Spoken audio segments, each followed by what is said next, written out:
All right, sister, in this video, we're going to talk about what to do in the heat of the moment when you are feeling the impulse to eat compulsively or to binge, or you're in the middle of a binge or in the middle of kind of this anxious eating or mindless grazing, what you can do in the moment to kind of wake yourself up, get yourself out of it, and change what's happening. So I remember being in this place where when the impulse would rise up in me, I would fight it and fight it and fight it and try and white knuckle it and tell myself, don't do it, you're gonna regret it. And then I would have that little mischievous voice that's like, no, you deserve it. No, it's just one day a year. And it was like this constant tug of war between wanting to enjoy and just wanting to binge and go all out and not being able to find my balance. And I want you to know some really, really good news. If you think the solution to not feeling this or to recovery, to food freedom, to having an easy and effortless relationship with food is just getting more discipline and learning how to white knuckle it and developing more willpower or finding the right diet, that's not the key. Real recovery, real food freedom is when you no longer even experience this impulsive feeling of like being driven by some outside force to eat despite not wanting to eat or despite already being full or whatever it is. That is real recovery when you no longer even have to deal with it. I used to think that this ever lengthening list of quote unquote triggers, things that must be driving my behavior, that I had to get really good at managing those. I had to get better at managing, stress, because that was a trigger. I had to get better at managing being home alone at night, because that was a trigger. I had to get better at how to navigate traveling or social situations, because those were all triggers. And here's the reality. While those situations or emotions or things can, drive us to eat or drive us to want to cope with food, the reality is if you don't have that impulse inside of you to binge, you won't binge regardless of if you feel that. Do you know somebody in your life who just seems to have it easy with food? Like they're the kind of people that can just leave food on their plate or forget to eat, right? That kind of just ease and effortlessness. Do you know somebody in your life like that? Yeah, right? We all do. And here's the reality. The reason that they don't turn to food to cope is not because they don't deal with this list of triggers, right? We all have baggage. We all deal with all of these things that might be triggering. But why do some people turn to food and binge or eat compulsively or eat anxiously and others don't? It's because those of us that reach towards food, we have an impulse, a thing, a feeling that drives us to that makes binging or overeating or compulsively eating feel like the solution and is our coping mechanism of choice. So when you work on kind of retraining your brain in a different way, you can actually remove that impulse altogether. So that even though we want to manage these triggering situations, we want to learn healthy coping mechanisms.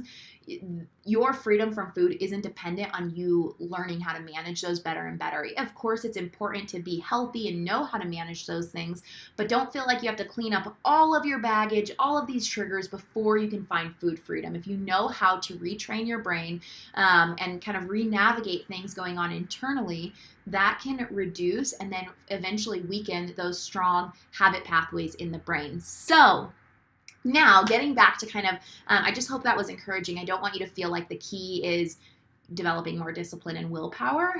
You don't have a discipline or willpower issue if you're feeling impulsive towards food. And it's not that you're weak. It's not that you're broken. It's that you have a habit pathway wired into your brain. So, and I teach my clients these tools to retrain the brain. And so if you're in a holiday or social situation and you feel the food anxiety rise up in you or the anxiousness or the impulse to binge, what you can do instead to kind of begin navigating your way out of that is instead of trying to think your way out of it, I want you to change your physical state, okay? Because changing what is happening in your physical body will change what's happening in your brain far faster than trying to think your way out of it. How many times has thinking your way out of a binge or compulsively eating worked? It's like we sit there and we're like, don't do it, don't do it, don't do it.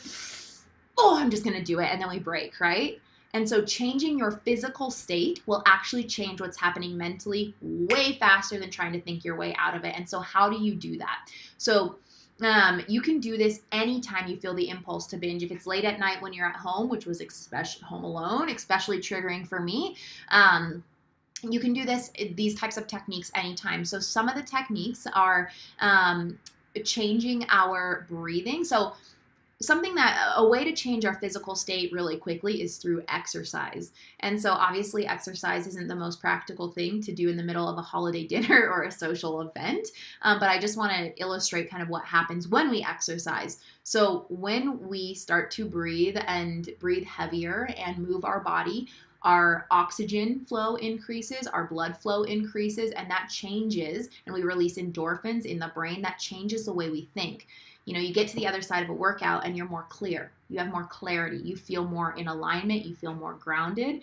And that's because like everything in our system ramped up, oxygen, blood flow. And so a way that we can kind of simulate. Now, if you can, if you're home alone and you can walk outside and go do a couple sprints until literally you're thinking differently when you're starting to feel that impulse, you can use that technique or do a round of, jumping jacks, 30 jumping jacks, rest, do another 30 until you're thinking differently. But again, that's not always practical. So some other ways that you can change your physical state in the middle of this is if you are, at a house party or in a social setting or even in a restaurant, and it's some situation, you can actually go to the bathroom or go take a walk outside. If you're somewhere that's cold weather, go outside and allow your physical state to change by getting in the cold. Feel the cold on your body, take some deep breaths, and that will change how you're thinking too. So step outside the situation. If you're home alone at night, that might mean jumping in a cold shower. Like that changes the body's physical state, which then changes what's happening mentally. But again, if you're in a social situation, go outside, allow the cold to hit your body, take some deep breaths, and a breathing exercise that you can do that will actually kind of simulate something similar to exercise. And you guys are going to look at me and you're going to think I'm totally crazy, but I'm telling you it works. This is all based in the science.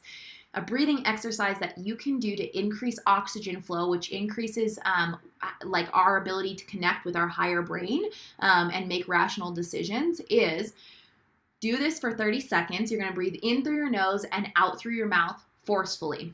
Kind of like you're exercising. Obviously, you don't do this to this extent when you're exercising, but this is how it goes. Do that for 30 seconds, and you're probably going to feel a little bit lightheaded, just like if you're running sprints and exercising and breathing that heavy. Do that for either 30 times or 30 seconds, and then rest and bring your heart rate back down and slow your breathing for 30 seconds to a minute. And then do that again.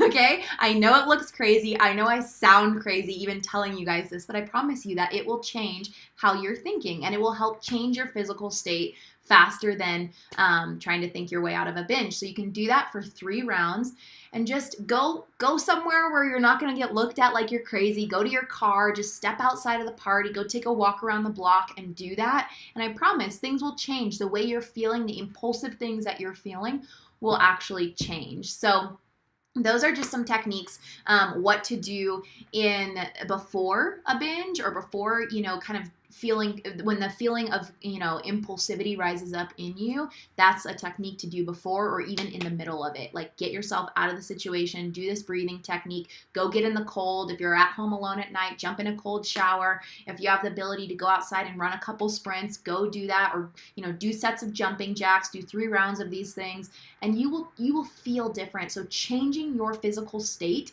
is a way faster way to change your mental state. Now, what do you do after the fact?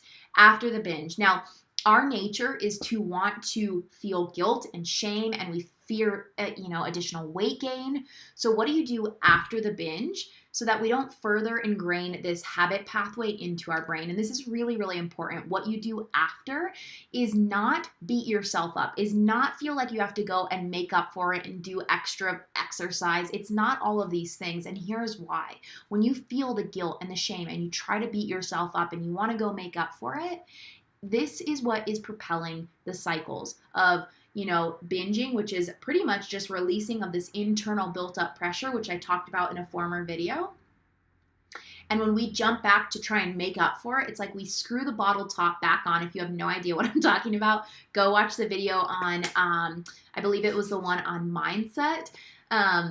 our internal environment becomes highly pressurized when we binge and when we feel guilt and shame, and we have it screwed on super tight, and when we binge, it's like the bottle top flies off and all the pressure comes out, and then we feel guilt and shame and want to make up for it. So it's like literally putting the cap back on and shaking it back up, and it's like this highly pressurized environment starts to build again until we break and binge. So how do you stop these cycles? You have to do something that you've never done before. You have to give yourself more grace than you feel like you deserve. We often feel like if we allow ourselves to not feel guilt, if we tell ourselves it's okay, it's no big deal, that we're somehow justifying the action and that we'll continue to do that thing that we don't want to do. And that's not true. When you stop beating yourself up and you give yourself permission to eat and you stop having all of these food rules, the pressure subsides. And when there's no more pressure that's pushing you to the limit to cave, then the balance with food just starts to settle in. So stop beating yourself up. I tell my clients, when you feel guilt and shame and disappointment and fear and you're judging yourself for your food choices and the things that you do with food, even if it's a binge, it's literally like putting bad oil, quote unquote, into your engine and expecting it to go for. We think if we punish ourselves, we'll whip ourselves back into shape. And that's essentially thinking that bad oil will take a car further faster than good oil. Good oil in your engine is grace. It's telling yourself you're okay. It's telling yourself, you know what? It's not a big deal. It's giving yourself love and compassion and stop like not being so hostile to yourself.